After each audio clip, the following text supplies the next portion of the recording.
Olá, sejam todos bem-vindos à nossa próxima palestra com a minha querida amiga Carla Maia, que tem um projeto incrível na área de inclusão alimentar. A Carla é consultora em inclusão alimentar, é cozinheira profissional e pós-graduada em responsabilidade social pela PUC de Minas. Ela idealizou o portal Menu Bacana Cozinha Inclusiva com o objetivo de auxiliar pessoas que precisam se submeter a uma dieta restritiva. E ela, através desse projeto, ajuda as pessoas a se reconectarem com o ato de cozinhar seus próprios alimentos e a desenvolverem receitas livres de alérgenos. Ela se especializou na culinária inclusiva e fundou a Escola de Cozinha Inclusiva, a primeira plataforma online de cursos de culinária voltada exclusivamente ao público com necessidades alimentares especiais. O trabalho da Carla é incrível, é de utilidade pública, espalhem essa mensagem, nos meios de vocês. E hoje ela vai falar pra gente sobre os desafios da inclusão alimentar. Tenham todos uma ótima palestra e até breve.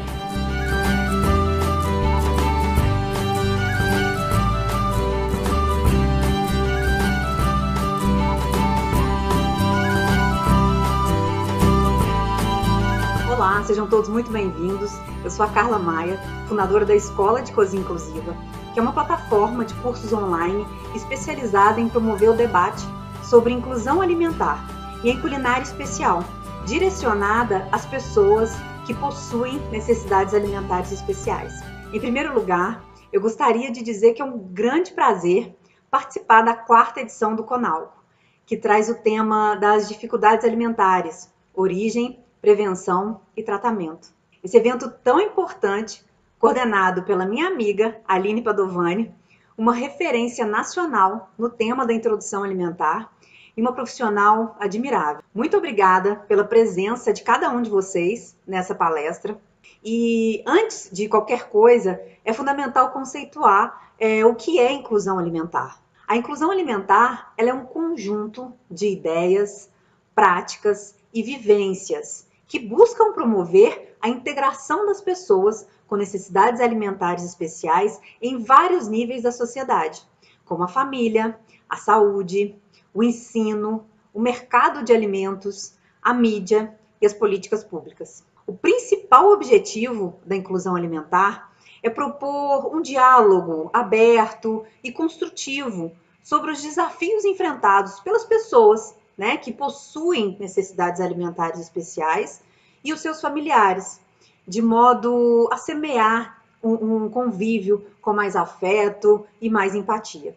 E a cozinha inclusiva consiste em uma proposta de repensar o ato de cozinhar, a partir de um olhar que favoreça a inclusão de pessoas com necessidades alimentares especiais. A cozinha inclusiva visa dar voz e espaço às pessoas com restrições alimentares. Ao promover a inclusão por meio do compartilhamento de alimentos seguros, contribuímos na construção de um novo significado do ato de cozinhar. Um significado centrado na empatia e no reconhecimento da diversidade alimentar, como uma oportunidade de inclusão e solidariedade. Nesse encontro, eu gostaria de apresentar uma reflexão sobre os desafios da inclusão alimentar. Apresentar técnicas básicas sobre a produção de alimentos sem glúten, sem leite e sem ovos, e ainda ensinar uma receita muito prática e com sabor incrível, que são os biscoitinhos de tapioca.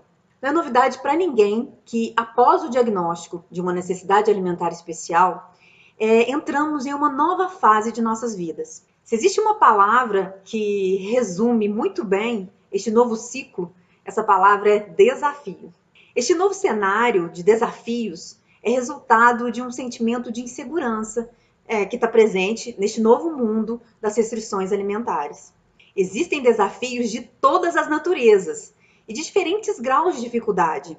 Há desafios de relacionamentos com parentes, amigos, dificuldades de inclusão da criança no ambiente escolar, adversidades na ausência de produtos alimentícios específicos, falta de estabelecimentos seguros, enfim, as dificuldades são inúmeras e não é à toa que identificamos o mundo das restrições alimentares como o mundo da escassez. Na condição de chefe especializada em cozinha inclusiva, eu reconheço de perto um desafio muito específico, a dificuldade de manutenção do tratamento, que é a dieta adequada, e assim a possibilidade de viver uma vida com qualidade e bem-estar.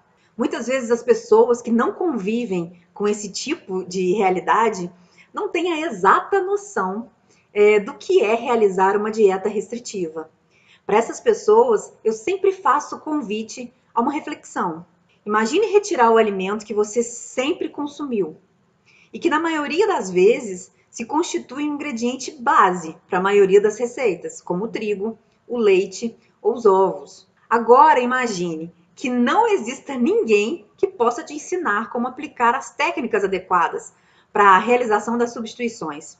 Como voltar a comer bolos fofinhos e saborosos, pães com cara de pães e não de material bélico, enfim, uma nova maneira de cozinhar. Para piorar, imagine que as pessoas ao seu redor, seus familiares, seus amigos, consideram que a sua dieta é uma opção pessoal e não uma obrigatoriedade em razão do seu quadro de saúde. Perceberam o conflito que vivem milhões de pessoas? Então, o primeiro passo é reafirmar que vivemos em um contexto muito complicado e a manutenção da dieta é um grande desafio para as pessoas que possuem necessidades alimentares especiais. De acordo com a minha experiência na área, toda essa dificuldade na manutenção de uma dieta adequada está associada a pelo menos 3 grandes adversidades relacionadas à culinária especial. A primeira grande dificuldade é sobre a falta de conhecimento sobre o tema. Essa escassez do conhecimento significa dizer que o tema das necessidades alimentares especiais é ainda um tema pouco conhecido, estudado e corretamente divulgado nos dias de hoje. Apesar de vivermos na era da informação, não conseguimos ainda transformar toda essa massa de dados e referências em um conhecimento aplicado, de forma a transformar o mundo das pessoas com restrições alimentares. A falta de conhecimento sobre o tema está presente em todas as esferas e instituições sociais. A escassez do conhecimento da escola, ao não saber como receber de maneira adequada uma criança com uma condição alimentar especial. A falta de conhecimento de parte de alguns profissionais que não estão qualificados para compreender a especificidade do tema. Existe falta de conhecimento em restaurantes, hotéis e estabelecimentos comerciais que não compreendem como podem adequar seus serviços e produtos às necessidades das pessoas com restrições alimentares. E qual a principal consequência prática dessa falta de conhecimento? A falta de conhecimento sobre um tema gera muitas vezes o estranhamento das outras pessoas. E como sabemos, o diferente é o motor do preconceito e da discriminação. É exatamente a partir dessa ausência do conhecimento é que surgem as afirmações que a exclusão do alergênico é uma dieta da moda, ou que tudo não passa de uma paranoia da família. O segundo grande desafio é a falta de tempo. Vivemos em uma era na qual o tempo é um bem absolutamente precioso. O excesso de trabalho, a dificuldade de deslocamento nas grandes cidades, enfim, o nosso estilo de vida moderno suga todo o nosso tempo. Em nosso dia a dia, sempre afirmamos que não podemos perder tempo com bobagem. Acontece que essa luta para não perdermos tempo influencia diretamente o modo como encaramos o desafio de se iniciar uma nova jornada na cozinha. Para uma grande parte da população, o ato de cozinhar é considerado ainda como perda de tempo. Daí a escolha dos produtos ultraprocessados é sempre mais fácil, já que se apresenta como uma opção já posta em nosso dia a dia. Acontece que para aquelas pessoas que convivem com as restrições alimentares, o retorno à cozinha não é uma escolha, mas uma necessidade vital. Não podemos cair na armadilha de que a cozinha é uma perda de tempo. A única saída para sairmos dessa encruzilhada é dar um novo significado para o ato de cozinhar e a nossa relação com o tempo. E por fim, o último e talvez mais complicado desafio é a falta de empatia em relação às pessoas com necessidades alimentares especiais.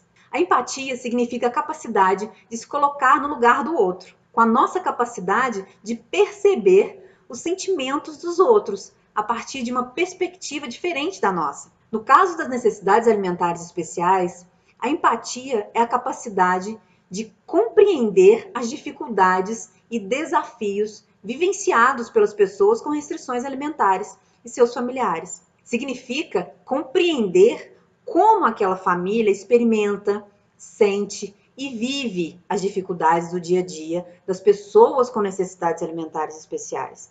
O problema que vivemos em uma sociedade com escassez de empatia é que a necessidade alimentar especial não é vista como uma condição particular, merecedora do devido cuidado e atenção. Em regra, as pessoas com restrições alimentares ainda são enxergadas como um problema ou uma perturbação. A falta de empatia alimentar está em todos os lugares. No dia a dia das escolas, nas confraternizações das famílias, nas reuniões de trabalho. Apesar de já observarmos melhoras pontuais, o cenário atual ainda é caracterizado pela indiferença. E como resolvemos os desafios da falta de conhecimento, da ausência de tempo e da escassez de empatia? O desafio da falta de conhecimento é resolvido com a construção de uma rede de pessoas e instituições que garantam a difusão do conhecimento sobre os temas das necessidades alimentares especiais em todas as esferas e instituições. A questão não é a transmissão da simples informação sobre o que são as necessidades alimentares especiais. Precisamos garantir que essa informação se transforme em conhecimento para o maior número possível de pessoas. O nosso grande objetivo deve ser a popularização e democratização do tema em todas as instituições. Devemos lutar por um mundo onde as necessidades alimentares especiais sejam um tema presente nas escolas, na mídia e nas conversas do dia a dia. O desafio da ausência de tempo é solucionado com o planejamento de uma nova rotina alimentar. O retorno à cozinha depende de uma percepção de que é preciso organizar e planejar a compra e preparo dos alimentos ao longo da semana. Sem planejamento, o ato de cozinhar se torna um sacrifício para toda a família.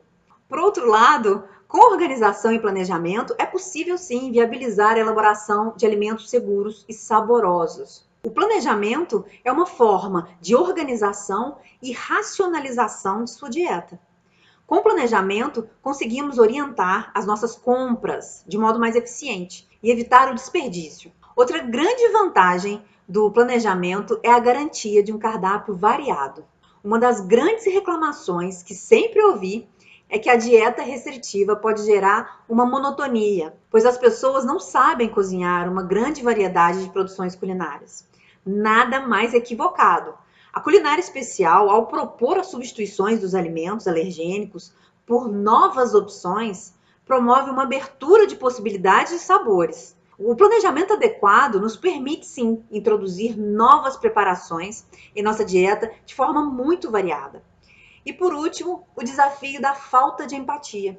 A única forma de superar o desafio da falta de empatia é a promoção do diálogo aberto e fraterno. A gente precisa conversar e ouvir as pessoas que não entendem a importância e gravidade das necessidades alimentares especiais de peito aberto. A gente precisa acolher essas pessoas da mesma forma que gostaríamos de ser acolhidas e conversar sobre nossos medos e o principal, apresentar soluções concretas. A falta de empatia é resultado, em muitos casos, da falta de conhecimento sobre os desafios e do drama das pessoas que convivem com as necessidades alimentares especiais. E cabe a nós levar essas informações de forma muito tranquila e serena. Além do diálogo, a falta de empatia pode ser superada se pesarmos que o alimento é um instrumento de afeto entre as pessoas. O mesmo alimento que é barreira pode ser também um instrumento de superação das diferenças, na verdade, e se transformar em um elemento de união no enfrentamento das adversidades. Não podemos mudar a condição clínica das pessoas com restrições alimentares. Podemos aceitá-las e, sim, viver da melhor maneira possível, tendo acesso, sim, a alimentos muito saborosos, produzidos por nós mesmas, a um mundo de possibilidades. A partir do momento em que excluímos, por exemplo, o glúten, o leite e os ovos da nossa alimentação, acredite. Mas como isso é possível? Conhecendo os fundamentos básicos da cozinha inclusiva e as técnicas das substituições. Aqui eu vou ser breve, mas vou apresentar para vocês informações fundamentais para desmistificar a produção de alimentos inclusivos. E entenda como inclusivo aqui na nossa palestra um alimento sem glúten, sem leite e sem ovos. Antes de falar sobre as possibilidades de substituições, é fundamental e imprescindível ressaltar a importância do acompanhamento de médico e nutricionista na realização de qualquer dieta, pois são os profissionais capacitados para realizar o acompanhamento de forma adequada. Nenhum alimento possui composições nutricionais idênticas, ou seja, eles não são 100% substituíveis uns pelos outros, mas são trocas válidas e somente os profissionais poderão avaliar quais alimentos deverão ser consumidos de acordo com cada caso. É realmente necessária a supervisão de médico e de nutricionista, sempre que se pretenda incluir um alimento novo na dieta de uma pessoa que possui uma condição alimentar especial. Isso deve acontecer com todo alimento novo, inclusive com o alimento que será utilizado, por exemplo, para substituir o glúten, o leite e os ovos. Esse alimento deverá ser testado previamente sob a orientação, dos profissionais que acompanham o adulto, o adolescente e a criança que possui necessidade alimentar especial, para somente depois, sob o aval do profissional, ser introduzido em sua dieta. Agora, falando sobre a substituição do glúten. A nossa primeira reação é utilizar uma farinha sem glúten para substituição da farinha de trigo, não é mesmo? E a farinha sem glúten, mais conhecida, é a farinha de arroz. Mas, na verdade, ao produzir um bolo, um pão, um biscoito ou uma torta utilizando só a farinha de arroz, a gente não vai ter um bom resultado. Por quê? Pois a farinha de arroz é uma farinha sem glúten com características estruturais. Precisamos de outras farinhas para elaborar um mix de farinhas sem glúten e agregar maciez e liga às produções culinárias, ao seu bolo, ao seu pão, à sua torta, ao seu biscoito, enfim. Os produtos convencionais de confeitaria têm como principal ingrediente a farinha de trigo, devido às suas características reológicas. Essas características são atribuídas ao glúten, presente no trigo, centeio, cevada e malte. O glúten é um conjunto de proteínas, glutenina e gliadina, e considerado como um componente essencial para a adequada estrutura e textura dos produtos de panificação e confeitaria, pois a formação daquela massa viscoelástica é uma característica reológica exclusiva do glúten. No preparo de produções de confeitaria sem glúten ou de panificação, nunca é utilizada uma única farinha isoladamente. É necessária a elaboração de um mix básico de farinhas, balanceado e diferente para cada produção. Não há um mix universal que poderá ser utilizado em qualquer preparação de bolos, doces ou salgados. O mix básico de farinha sem glúten é composto por 3 farinhas com características diferentes, mas complementares entre si. O balanceamento adequado da farinha de arroz, da fécula de batata e da fécula de mandioca, que formam o mix básico de farinha sem glúten, agregado a outros ingredientes em uma produção, é que vai proporcionar sabor, textura e consistência muito similares ao oferecido pela farinha de trigo, ingrediente que contém glúten, amplamente utilizado na confeitaria e panificação clássicas. A farinha de arroz fornece estrutura às massas sem glúten. É muito importante ressaltar que a farinha de arroz não deve ser utilizada isoladamente na substituição da farinha de trigo, mas sim como um dos ingredientes do mix básico de farinha sem glúten. A fécula de batata é um produto rico em amido extraído da batata, e a fécula de batata proporciona leveza e maciez às produções sem glúten, e tem um sabor bem neutro. A fécula de mandioca, também chamada de polvilho doce, liga as demais farinhas presentes em uma receita. Assim como a farinha de arroz e a fécula de batata, A fécula de mandioca também é utilizada como um dos componentes do mix básico de farinha sem glúten. Perceba como essas 3 farinhas, que possuem características diferentes entre si, combinam perfeitamente, proporcionando estrutura, farinha de arroz, leveza e maciez, a fécula de batata, e liga, a fécula de mandioca. Características muito semelhantes à farinha de trigo. Além das farinhas que compõem o mix básico sem glúten, há uma infinidade de outras farinhas sem glúten a serem utilizadas nas produções, como o amido de milho, que proporciona estrutura, volume e leveza, a farinha de amaranto, que proporciona estrutura, volume e sabor, a farinha de amêndoa, que proporciona untuosidade, estrutura e volume, a farinha de araruta, que proporciona estrutura, volume, leveza e liga, a farinha de aveia sem glúten, que proporciona estrutura, volume e leveza, a farinha de castanhas de caju, que proporciona untuosidade, estrutura e volume às produções, a farinha de sementes de chia, que proporciona umidade e fibras às produções culinárias, a farinha de grão de bico, que proporciona estrutura, volume, liga e fibras, a farinha de sementes de linhaça, que proporciona umidade e fibra às produções, a farinha de painço, que proporciona estrutura, volume e sabor, a farinha de sorgo, que proporciona estrutura, volume e sabor às produções culinárias, e vários outros tipos de farinha sem glúten. A substituição dos leites de origem animal torna-se muito simples com a utilização dos leites vegetais, sucos naturais, chás ou até mesmo água. E as substituições dos ovos? Há várias opções de substituições dos ovos, mas antes de saber das várias opções de substituições dos ovos, é necessário entender a função desse ingrediente. Os ovos proporcionam liga, maciez e volume às mais diversas produções culinárias.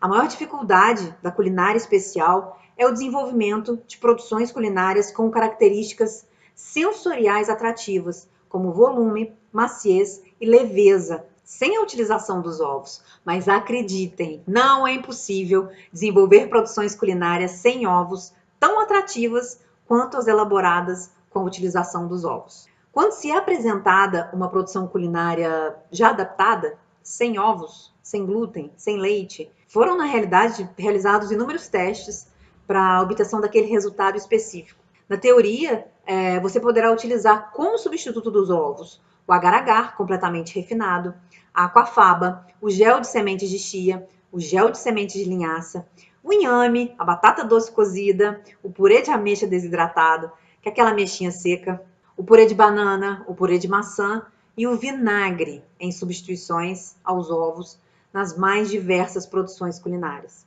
Existem muitas opções. Em grande parte das produções culinárias, os ovos influenciam diretamente na quantidade de líquido da receita. A gente tem que ficar atento a isso. Por essa razão, sempre que você realizar uma substituição, observe a consistência das massas. É importante saber como cada substituição vai agir em uma receita e ainda ajustar o ponto correto das massas a serem produzidas, né? Bem, eu acabei de compartilhar com vocês os fundamentos básicos para a substituição do glúten, leite e ovos nas produções culinárias. Agora, nós vamos produzir uns biscoitinhos de tapioca super práticos e muito saborosos. Muito obrigada por vocês terem me acompanhado nessa palestra e eu espero que a gente se encontre em uma próxima oportunidade. Um abraço carinhoso, muito obrigada e até a próxima. Antes de colocar a mão na massa, eu quero mostrar para vocês a diferença entre o cará e o inhame. Apesar de serem primos, o cará e o inhame são muito diferentes no desempenho das produções culinárias. O cará é esse tubérculo do canto direito do vídeo e o inhame é o tubérculo do canto esquerdo do vídeo. Inhame é esse vegetal conhecido internacionalmente como taro, planta da família das aráceas, originária da Índia e da Malásia. Um detalhe muito importante: apesar do cará e do inhame serem da mesma família, eles se diferenciam muito em relação à textura de cada um deles. Quer ver só?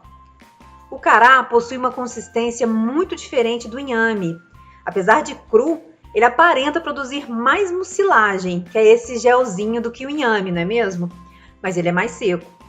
Por isso, você deverá utilizar o purê de cará morno para produzir os biscoitinhos, e não frio, ok? Para produzir os biscoitinhos, vamos utilizar os seguintes ingredientes: 350 gramas de purê de cará morno, 350 gramas de tapioca hidratada, 50 gramas ou 3/4 de xícara de chá de farinha de amêndoa, 50 gramas ou 1/4 de xícara de chá de óleo vegetal ou azeite de oliva, 10 gramas ou 1 colher de sopa de farinha de linhaça dourada, 10 gramas ou 1 colher de sopa de sementes de chia e 10 gramas ou 1 colher de sobremesa de sal. Em um recipiente, coloque a tapioca, o purê de cará, a farinha de amêndoa, o óleo vegetal, a farinha de linhaça dourada, as sementes de chia e o sal. Utilizando as mãos, misture muito bem todos os ingredientes, até ficar exatamente no ponto que demonstro nessa aula.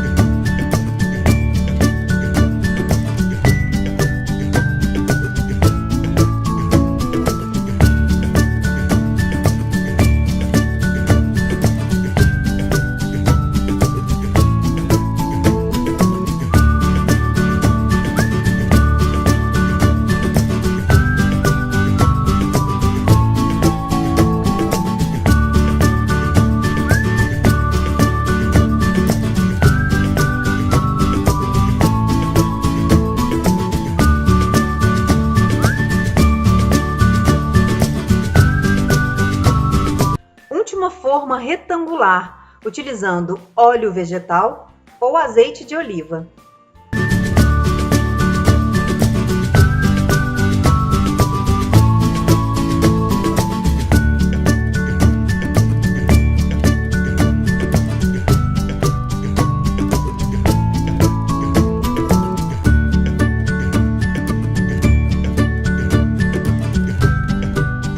Em seguida, utilize uma colher de chá e separe porções da massa com 15 gramas cada uma.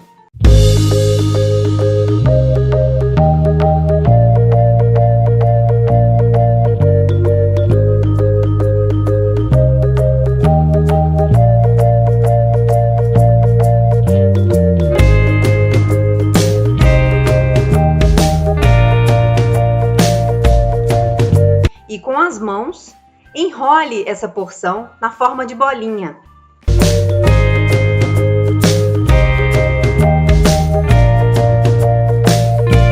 Após, faça levemente pressão sobre a bolinha e modele os biscoitinhos.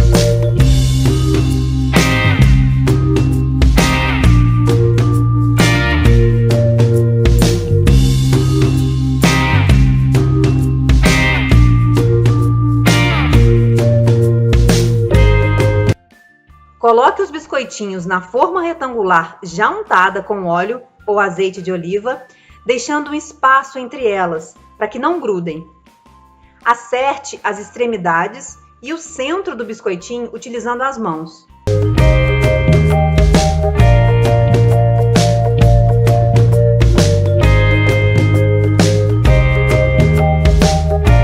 Repita o mesmo passo a passo com toda a massa. Utilize uma colher de chá e pese 15 gramas de massa. Modele e coloque na forma. Faça assim até modelar todos os biscoitos.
Agora, leve ao forno pré-aquecido a 200 graus para assar por 20 a 30 minutos, dependendo da capacidade de seu forno.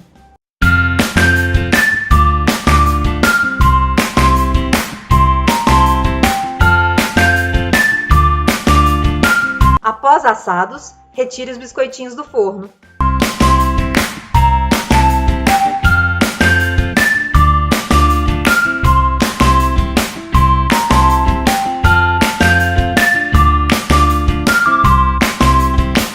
Coloque em outro recipiente para esfriar e sirva.